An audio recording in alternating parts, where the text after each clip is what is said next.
जय श्री कृष्ण दोस्तों। कल एकादशी, श्राद्ध की एकादशी थी, जिसमें हम अपने पितरों के निमित्त व्रत रखते हैं। और कल एकादशी के दिन अन्न का खाना नहीं बनता, सभी व्रत का खाना खाते हैं। तो गीता का पाठ, महात्मा 11वें अध्याय का पाठ और पितरों के निमित्त मैंने श्री कृष्ण के सामने सुनाया था और आपको भी शेयर किया था। और अब मैं 12वें अध्याय सुनाने जा रही हूँ। उससे पहले, क्योंकि एकादशी के दिन व्रत रखते हैं, तो मैं कृष्ण से मैंने विनती की है, तो सुनिए। हे कृष्णा, हे मोहन, हे प्यारे, हे मनमोहन, हे घनश्याम, हे गिरधारी, तेरे बिन अब जिया नहीं जाता। राधे श्याम, अर्जुन नाथा, हे रघुनाथा, हे यदुनाथा, मोहन प्यारे, हे गोविंद, हे गोपाल, तेरे बिन अब जिया नहीं जाता। प्रभु तेरे बिन अब जिया नहीं जाता। तेरे बिन खाऊं नहीं, तेरे बिन पीऊं नहीं, तेरे बिन खाऊं नहीं, तेरे बिन पीऊं नहीं, हर दम रहूं उपासी। हे मोहन, हे प्यारे, हे घनश्याम। जय श्री कृष्ण दोस्तों। तो 12वें अध्याय में अर्जुन ने श्री कृष्ण भगवान से पूछा, हे प्रभु, तुम्हारे कुछ भक्त तुम्हारे इन कमल नयन के उपासक हैं, कुछ तुम्हारे आश्चर्य रूप के उपासक हैं, और कुछ तुम्हारे अक्षर अविनाशी रूप के, और एक तुम्हारा जो निर्देश रूप है, जो मन वाणी से परे है, जो उसकी उपासना करते हैं। इन सब में श्रेष्ठ उपासक कौन है? हे प्रभु जी, कृपया यह सब समझाकर बताएं। अर्जुन की प्रार्थना सुनकर श्री कृष्ण भगवान बोले, हे अर्जुन, जो मेरा कमल नयन प्रकट रूप है, परम श्रद्धा और एकाग्र चित्र होकर जो मेरे इस रूप की उपासना करते हैं, वह भक्त मुझे श्रेष्ठ लगते हैं।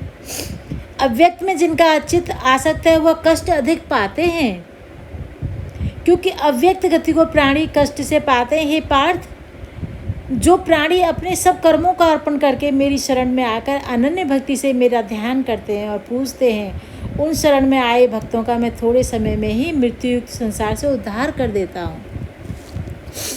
मुझ में ही मन रखो, मुझ में ही बुद्धि रखो, तब तुम मुझी में निवास करोगे, इसमें कुछ संदेह नहीं है। हे धनंजय, यदि तुम इस प्रकार मुझ में अपने चित्त को लगाने में समर्थ ना हो, तो अभ्यास योग द्वारा मुझे पाने के लिए बारंबार यत्न करो। यदि अभ्यास भी ना कर सको, तो मुझे प्राप्ति के उद्देश्य से व्रत आदि ही करो। यदि मेरे लिए तुम कर्म करोगे तो तुम्हें मुक्ति प्राप्त होगी, और यदि ऐसा भी ना कर सको, तो मन को रोककर अनन्य भाव से मेरी शरण में आओ और फल की आशा छोड़कर कर्म करो, क्योंकि अभ्यास से ज्ञान उत्तम है, ज्ञान से ध्यान श्रेष्ठ है, और ध्यान से भी श्रेष्ठ है कर्मों के फल को त्यागना। त्याग से शांति प्राप्त होती है। जो किसी से द्वेष नहीं करता, जो सबका मित्र है, दयावान है, जो ममता और अहंकार से रहित है, जिसके लिए दुख और सुख समान है, क्षमावान, संतोषी, स्थिर चित्त होकर, जिसने इंद्रियों को वश में किया हुआ है, जिसका निश्चय दृढ़ है और जिसकी मन और बुद्धि मुझ में ही लगे हैं, ऐसा मेरा भक्त मुझको अति प्यारा है। हे अर्जुन, ऐसा मेरा भक्त निर्भय हो जाता है, हर्ष शोक से रहित हो जाता है। ऐसा जो मेरा भक्त है, वही मुझे प्यारा है, जो किसी वस्तु की इच्छा ना करे, देह को जल मृतिका से पवित्र रखे, और मेरे भजन से अंतःकरण को भी पवित्र रखे, और उज्ज्वल मति से मुझे अविनाशी जानकर संसार के प्राणियों से उदास रहे। जिसने संसार के सब दुखों सुखों को त्याग दिया है, वह मुझे प्यारा है। हे अर्जुन, यह साधन मैंने अपने भक्तों को उपदेश किए हैं। इन साधनों का नाम अमृत धर्म है। जैसे अमृत पान करने से कोई रोग नहीं रहता, जीव अमर हो जाता है, वैसा ही मेरा यह अखंड ब्रह्म रूप है। ऐसे ही अमृत रूपी साधन मैंने अपने भक्तों को यथार्थ धर्म कहे हैं। जो परम श्रद्धा से इन धर्मों की उपासना करता है, वह भक्त मुझे अति प्यारा है।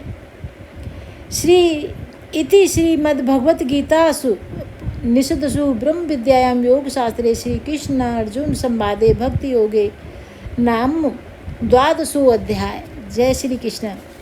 जो भजता मुझको भाव से, जो भजता मुझको भाव से मैं उसका ही हो जाता, जो भजता मुझको भाव से उसका ही हो जाता, अर्जुन उसका ही हो जाता, जो भजता मुझको भाव से।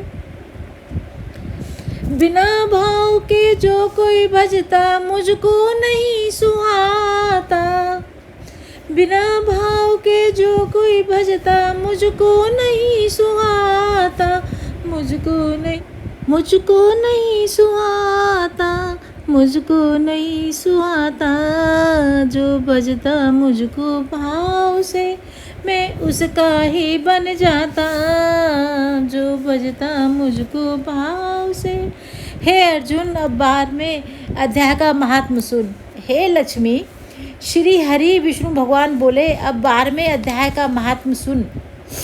दक्षिण देश के एक नगर में उत्तंग नामक एक लंपट रहता था। उसकी प्रीति एक गणिका से थी। वे दोनों एक देवी के मंदिर में जाकर मदिरापान करते, मांस खाते और भोग भोगते, लोगों से झूठ बोलते कि हम देवी की सेवा करते हैं। एक ब्राह्मण भी वहां आकर देवी की सेवा करता था। एक दिन खुश होकर देवी ने ब्राह्मण से कहा, मैं तेरी भक्ति से प्रसन्न हूँ, वर माँ, जो मांगेगा सो दूंगी। ब्राह्मण ने धन और संतान सुख मांगा। तब देवी ने कहा, तुझे धन संतान आदि सब सुख दूंगी, मगर पहले कुछ ऐसा कर जिससे इन दोनों का उद्धार हो गई। यह सुन ब्राह्मण अपने गुरु के पास गया और सब बातें बताई। गुरु उसे लेकर श्री नारायण जी की स्तुति करने लगे।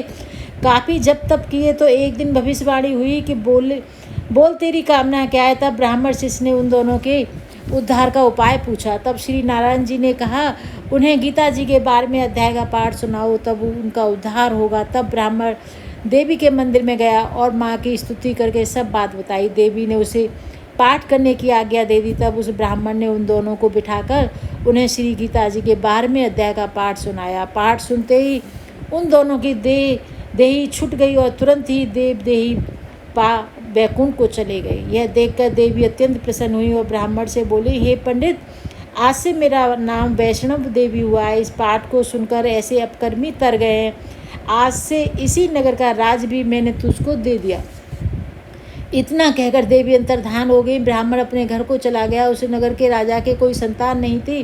राजा ने उस ब्राह्मण को बुलाया और राजपाट उसे सौंपकर तप करने के लिए वन को चला गया। ब्राह्मण राज करने लगा। श्री नारायण जी कहते हैं, हे लक्ष्मी, यह श्री गीता जी के 12वें अध्याय का महात्म्य जो मैंने कहा और तूने सुना। बोलो सच्चिदानंद भगवान की जय। जो भजता मुझको भाव से मैं उसका ही हो जाता, जो भजता मुझको भाव से उसका ही हो जाता, प्यारे उसका ही हो जाता, जो भजता मुझको भाव से। बिना भाव के जो कोई भजता मुझको नहीं सुहाता, मुझको नहीं सुहाता, जो भजता मुझको भाव से। जय श्री कृष्ण दोस्तों, राधे राधे। जो भी पहली बार आए चैनल को सब्सक्राइब करें, वीडियो को लाइक करें और शेयर करें। जय श्री कृष्ण और मुझसे जुड़े रहिए। Thanks for watching.